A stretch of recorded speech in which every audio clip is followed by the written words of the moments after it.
This video is brought to you by my two books, Practical Music Theory for the Rock Guitarist and The Blues Guitar Bible. Want to learn about modes, harmony, scales, chord substitution and keys? Or maybe you're interested in supercharging your blues guitar rhythm and lead chops. Whatever you're interested in, I guarantee you will be hitting the fast lane to progress with either of these works. Both feature video demonstrations and tutorials, loads of tabs and jam tracks to play along with, and I promise you, everything is explained in crystal clear plain English. Check out the links in the description for more details.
Hello chaps, welcome once again to John Robson Guitar Tuition.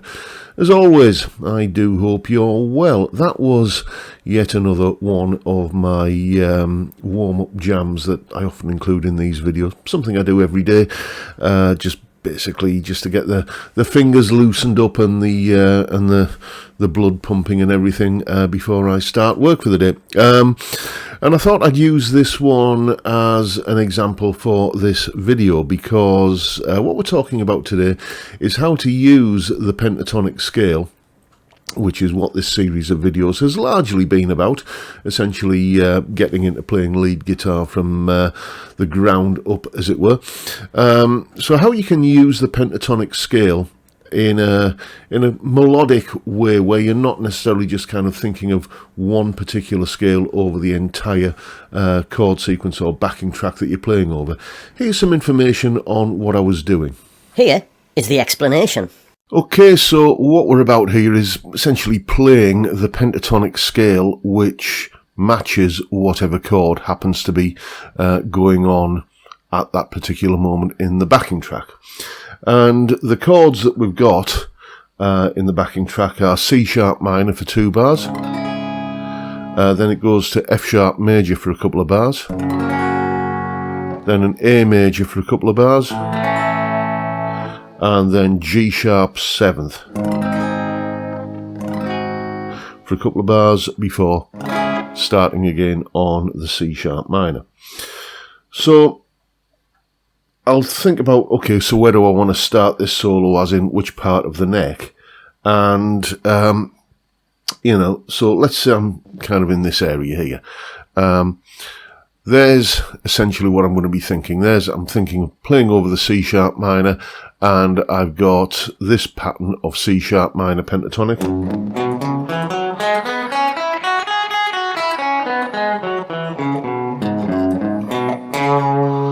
At the 2nd fret there, like that. So, and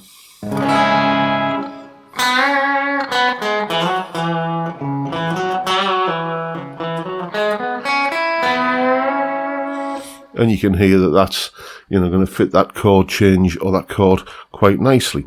Then as we move on to the F sharp chord, I'm staying at the 2nd fret and I've got this pattern of F sharp major pentatonic.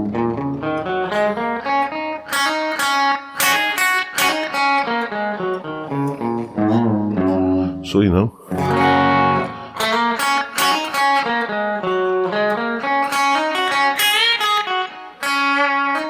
That kind of thing. Then we move on to the A chord. Let's bring that up. And that's easy. I've got this pattern of A major pentatonic here.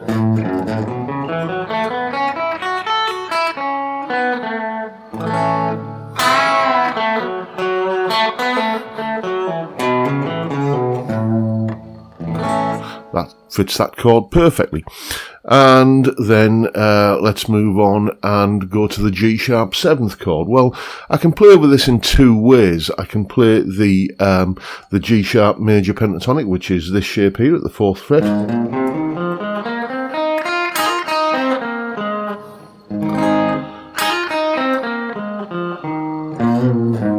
You can hear that sounds perfectly in keeping with that.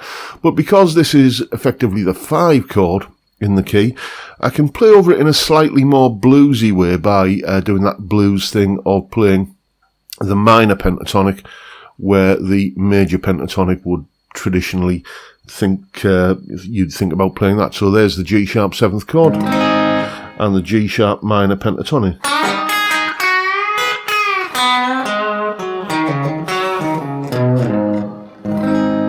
And you can hear that, you know, just kind of sounds just nice little bit of bluesy tension going on in there. So how you locate these pentatonic scales is entirely up to you. There are various methods of doing it. Many people like to use the caged system. It's not one that I favour. I find it a little bit cumbersome. The way that I do it is I just know where position 1, that's this one,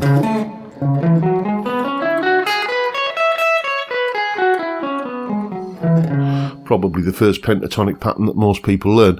I know where that is in every major and minor key. The way you do that basically is just this finger tells you the minor name of the scale. So because it's C sharp minor, I'll place that on a C sharp note, C sharp.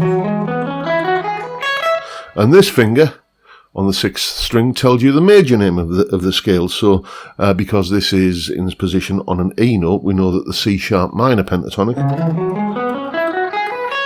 is the same as the E major pentatonic. What determines whether it's a C sharp minor pentatonic or an E major is essentially what chord you're playing it over. You can think you're playing C sharp minor pentatonic all day long, but if the backing chord, if the chord that's going on underneath it is an E major chord, the listener is hearing E major pentatonic. Anyway, so basically I know where pattern 1 of every pentatonic scale is, and then I just know, because there's a fixed relationship that takes, I think, no real amount of effort to learn. It's something you can learn relatively quickly is what I'm saying. I know where all of the other patterns of that pentatonic scale are in relation to pattern 1. So for example, I know that pattern 3 of any pentatonic scale is always 5 frets above where pattern 1 is. So there's my C sharp minor. And I know if I go up 5 frets, 1, 2, 3, 4, 5, I've got pattern 3. There we go. That's still C sharp minor pentatonic. I'm just playing a different pattern of it. And that pattern, pattern 3 in this case, is always 5 frets above wherever pattern 1 happens to be. And obviously if it's up there at the 14th fret, well, that's the same note as the 2nd fret. So hence why C sharp minor pentatonic is down there, which is the pattern that I played for that. I've done a video on this pentatonic location stuff in the past, so that's how I do it. If you want to use the cage system, I'll put a link to that video down in the description. That's how I do it, just knowing the fixed relationships between pattern 1 and all of the other patterns. So you know where pattern 1 is, you visualize where that is on the neck, and then you just navigate from there. If you want to use the cage system, I don't particularly think of it in that way. I find it a little bit clunky and cumbersome to kind of go through the various steps of the cage system. You may disagree. Either way, you just kind of knowing where these pentatonic shapes are in every key is the secret to this, and just kind of listening for the chord changes and reacting. So C sharp minor,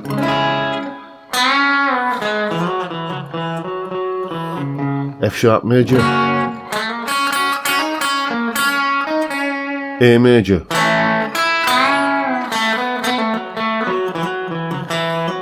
G sharp 7, back to C sharp minor again, etc. And I can just follow these shapes up the neck and as they overlap and everything. There's no cleverness involved, there's no talent that's required, it's just sitting down and learning it. At some point you can, I didn't sit down and learn scales, I just kind of figured out licks and riffs from solos and began to get a picture of how it all fitted together, and it took me probably considerably longer than it would if I just sort of started with the raw materials and learned those, and like the scale patterns, and done it that way. But so hopefully what I'm doing here is kind of shortening the process for you by giving you that that thing that I wish I'd had when I first started. So there you go. That is how you can use the pentatonic scale patterns to play over the chord changes in whatever backing track you're playing over. Now you know what to do. Go away and have some fun with it. And as always, you'll find a full tab for the solo we kicked off with today in both Guitar Pro and PDF formats, along with a clip of me playing it, that explanation you've just seen there, and the jam track to play along with yourself. That is all as usual up on my Patreon page. There's the address. Link is in the description, as I'm sure you know by now if you're a regular viewer. $3 or about £3 a month gets you access to all of these additional goodies and resources that go along with these YouTube videos. And of course, a massive, massive thank you to everyone who supports me in that, or any of the other ways, all of which are down there in the description. One thing I meant to mention in that little explanation, by the way, is that because the overall feel of the piece is C sharp minor, that's the tonality as we call it, anytime you might need to just recalibrate or just get your bearings again and kind of weaving in and out of the chord changes, you can just fall back on C sharp minor pentatonic over the whole thing as maybe just a little bit of a safety net. So, feel free to mix both approaches, playing to the chord changes and just kind of sitting on the overall tonality pentatonic of C sharp minor. But there you go, that's it for today, folks. Hope you found this useful and informative. Don't forget, there's a more detailed video on how I locate those pentatonic patterns. I'll put the link to that down in the description. But that's it for today. Hope you've enjoyed the video, and if that's the case, please hit the subscribe button and the notification bell if you haven't already done so. Why not drop me a like as well while you're at it?